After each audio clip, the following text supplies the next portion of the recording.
What's up, everyone? John Rettinger from Techno Buffalo here with a full review for you of the newest Android tablet. This is the Asus Eee Pad Transformer. Let's go ahead, dig in, and see if there's more than meets the eye. I'm sure I'm the first one to ever make that joke.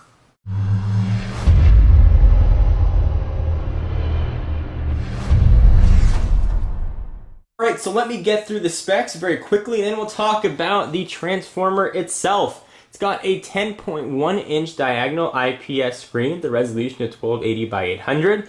The operating system is quite obviously Android 3.0 Honeycomb. It's using NVIDIA's Tegra 2 processor, which is becoming quite ubiquitous in tablets. So you're going to get 1 GHz of power on each of its 2 cores. It's going to be sitting on top of 1 GB of RAM, which is going to help it with its speed. It's going to come in 16 or 32 gig configurations, ranging in price from $399 to $499. On the front, you've got a 1.2 megapixel camera located right in the middle, and on its back side, we've got a 5 megapixel sensor capable of shooting HD video. Let's go ahead and flip this guy back over. So I wrote a written review of the Asus Eee Pad Transformer. I don't write that many written reviews, but I thought this one really merited it. When it came out last week on Techno Buffalo, and since today is the official launch day, the 26th of the Eee Pad Transformer, I thought a video review would be quite fitting, and as you guys watch this, you'll see why. So I'm going to break this video review into the same sections I did for the written, and if you want to read the full written review, link's going to be down below. I'm going to break it up into pros, cons, design, performance, talk about the keyboard dock that gives it its Transformer name, and then give a bit of a conclusion. So I want to give some frame of reference and a perspective into this review. From a spec standpoint, this is very similar to the Motorola Zoom, save for the 4G radio. So I was expecting very similar performance from the Motorola Zoom, which I've gone on the record as saying I was very disappointed with. There aren't that many Android tablets out right now. There are certainly many more coming, but my experience with Android 3.0 was largely dictated by my experience with the Zoom. So I came in with tempered expectations, I would say. I tried to put those at bay and be as objective as I could, and I have to say the Eee Pad Transformer blew me away. Even though they share similar DNA, if you've ever seen the movie Twins, the Zoom would be DeVito, the Eee Pad Transformer is by far the Schwarzenegger. First, let's start with the screen. It has an absolutely gorgeous IPS display. You're going to get a 178-degree viewing angle, which is really impressive. Colors pop, blacks look very black. You can have a bit of trouble in direct sunlight, but the screen here is absolutely beautiful. Where something like the Zoom looks washed out, this is going to look nice and vibrant. Also, most importantly, this is extremely responsive. Responds very quickly to your touch, whether or not you're scrolling through a website or whether or not you're pinching and zooming. Whatever it might be, it just works very well, even with flash content being shown. We'll go ahead and move things around. You can see it tracks my finger very, very, very well. It's also very lightweight, clocking in at just about 1.49 pounds. One of the other really nice things about the Transformer are Asus's custom widgets. Nothing that you have to use, but they really are a nice addition. You can see I've got the date here, got a custom mail one that's being shown, and the weather and location. They show up on every home screen. You can see it right there at the bottom right on each. Nothing that you have to have, you can certainly turn it off, but I found it to be very welcome. So some of the cons: battery life. Most of my testing was done on pre-production operating system software, so what was running Android 3.0 and the Asus tweaks that they had, and battery life wasn't outstanding. Asus was claiming 9.5 hours. Since the final firmware was pushed to the device, I've actually seen the battery life improve and have gotten close to that 9.5 hour mark. Not quite there yet, but if you have the brightness set to about 60 to 70 and you're doing general computing, like looking at websites, watching some videos, you'll have no problem getting close to hitting that mark. Some of the cons that I've seen as well, in addition to battery life, has been the audio fidelity. And in all candor, these cons are really nitpicky. I was just extremely impressed. You can hear a bit of the audio as I get it queued up. It's not going to do it justice here, coming from the speakers to the camera and then getting uploaded to YouTube, but suffice to say, you're not going to want to DJ a party just with the built-in speakers here. on the Transformer.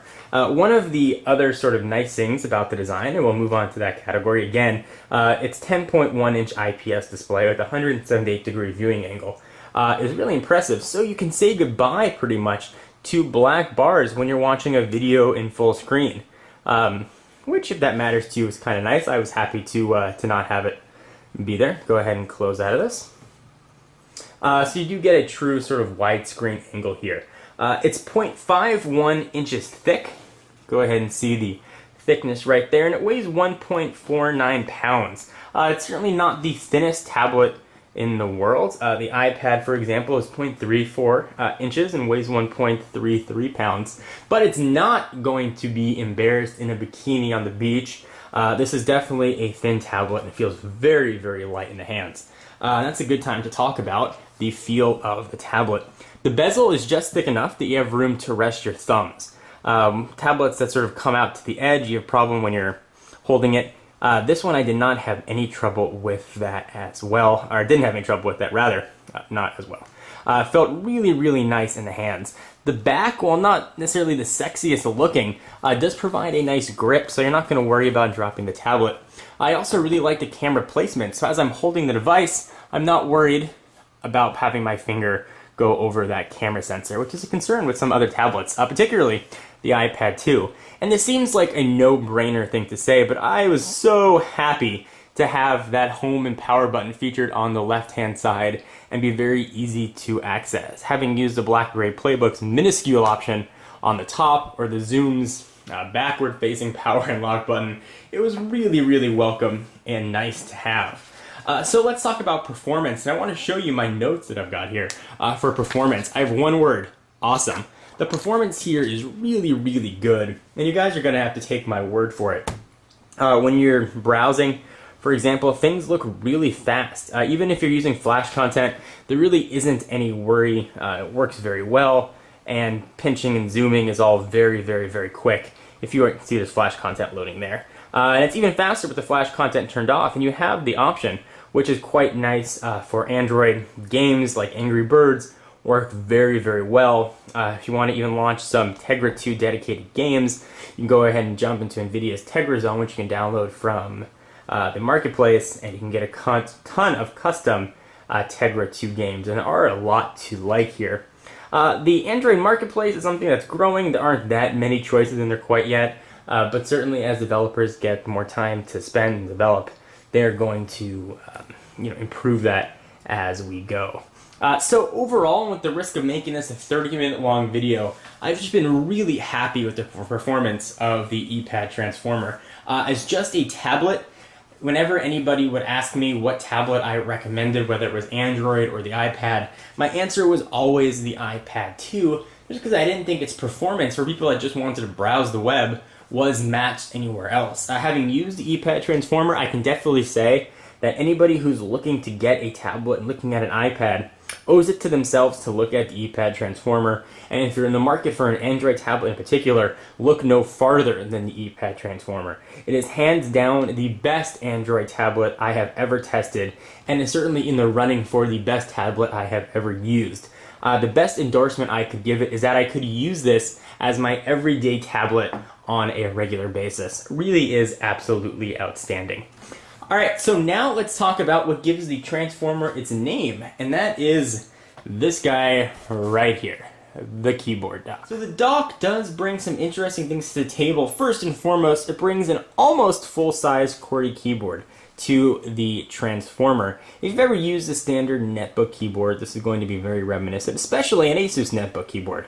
You've got your standard Android buttons, including your menu button, your home button, you can see those right here. You've got some additional functionality across the top, including Bluetooth, Wi-Fi, volume, and media playback. Interestingly though, you've got a trackpad here with a single button that serves as a left and right click. Once you have the Asus Transformer docked, and all you got to do is just push it in, you are going to have a cursor that's going to move around as you track this, and hopefully it's going to be picking up on camera. You can see it right there that moves around. Go ahead and hit home. So you can select things if you'd like. You don't get that much additional functionality. Right-clicking doesn't always give you stuff. If there's a particular menu option, you can select it If you do a lot of word processing or some Excel documentation, it's a nice feature to have. At $149, you may be better suited with just a Bluetooth keyboard. It does bring some interesting functionality though with it. If we kick this guy over to the side, we're going to see that it actually has two USB ports. One lives right on the left-hand side. One lives on the other side of the guy, right there under those doors. And that's going to give you actually storage access. So if you plug in a USB thumb drive, I'd be able to drag files to and from. It's really nice to sort of have that functionality, and Asus did a really nice implementation of that. You're also going to have a full-size SD card right there as well. And you can see the bulk that this is adding. It's going to add an extra 1.4 pounds, but it's also going to give you an extra 7 hours of battery life. This has an internal battery. It's going to charge it when it's in use. Kind of interesting. I don't know if I would use this on an everyday basis. Carrying it around, I'm not so sure I see the value versus carrying a regular netbook or laptop. But if you're the kind of person who only wants to carry one thing, you don't want to carry a tablet, you don't want to carry a laptop, this may be a nice choice for you. Although for me, I'd probably just use a Bluetooth keyboard and go on my way. The cursor is novel, but it sort of defeats the purpose of having a tablet, especially one that relies on a touchscreen interface, when you just want to go ahead and touch the device. So if I haven't heaped enough compliments onto the Eee Pad Transformer, you're definitely going to know that this is hands down the best Android tablet on the market. It is hard to believe that this shares internals with the Motorola Xoom. As I mentioned earlier, if you are in the market for a tablet and you're looking for any tablet in particular, especially Android, you really owe it yourself to look at the Eee Pad Transformer. It just works well, it's quick, it's responsive, the screen is finally beautiful. This is the tablet that Android lovers and Android users deserve. The Motorola Xoom was a nice first try by Motorola. This is the one worth waiting for. If you've been holding out for any tablet or an Android one in particular, you definitely need to give the Eee Pad Transformer a look. Definitely gives it a Techno Buffalo seal of approval. I am John Rettinger from Techno Buffalo, and I will see you guys in the next video.